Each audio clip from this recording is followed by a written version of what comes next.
বৰক্ষেত্ৰীৰ আদাবাৰীত দুধৰ্ষ ডকাইতৰ আত্মসমৰ্পণ।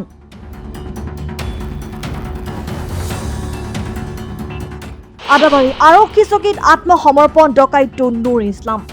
মুকালমৰ দমদমা পথাৰত গুলীচালনা কৰি ডকাইতি কাণ্ড সংঘটিত কৰা ডকাইতৰ দলৰ অন্যতম আছিল নুৰ ইছলাম ওৰফে ফেঁচা। আত্মসমৰ্পণ কৰা ডকাইত নুৰ ইছলামৰ ঘৰ আদাবাৰীত। 19 জুলাইৰ সন্ধিয়া মুকালমৰ দমদমা পথাৰত ডকাইতৰ দল এটাই গুলীচালনা কৰি এজন ব্যৱসায়ীৰ পৰা নগদ ধন লুটি লৈ গৈছিল। ডকাইতৰ গুলীত আহত হৈছিল ব্যৱসায়ী জাকিৰ হুছেইন। ঘটনাৰ 24 ঘণ্টাৰ ভিতৰতে আৰক্ষীয়ে দুটাকৈ ডকাইতক আটক কৰিবলৈ সক্ষম হৈছিল। আৰক্ষীয়ে ডকাইত হামিদ আলী আৰু কংকন ডেকাক ঘটনাৰ 24 ঘণ্টাৰ ভিতৰতে আটক কৰিছিল।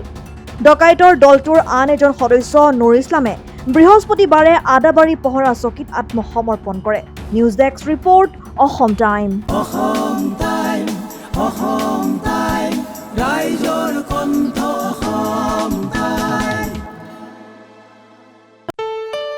ঘৰত আনন্দ আৰু সম্পৰ্কৰ চমক বজাই ৰাখিবলৈ জৰুৰী হৈছে সকলো আনন্দময় মুহূৰ্তত মৰমৰ উপহাৰ দিয়াটো। সেইবাবে মধুশ্ৰী জুৱেলাৰ্ছে আনিছে সকলো ৰঙীন ক্ষণৰ বাবে বিশেষ গহনা। হীৰাৰে হওক, সোণৰে হওক বা ৰূপৰে হওক, শ্ৰেষ্ঠ ডিজাইনছ আৰু হলমাৰ্কযুক্ত গহনাই ৰাখে সম্পৰ্কক নিখুঁত। তেনেহ'লে আজিয়ে আনক আনন্দ মধুশ্ৰী জুৱেলাৰ্ছৰ সৈতে। যোগাযোগ কৰক 7002800341 নাইবা ভিজিট কৰক LNB ৰোড, নলবাৰী, অসম।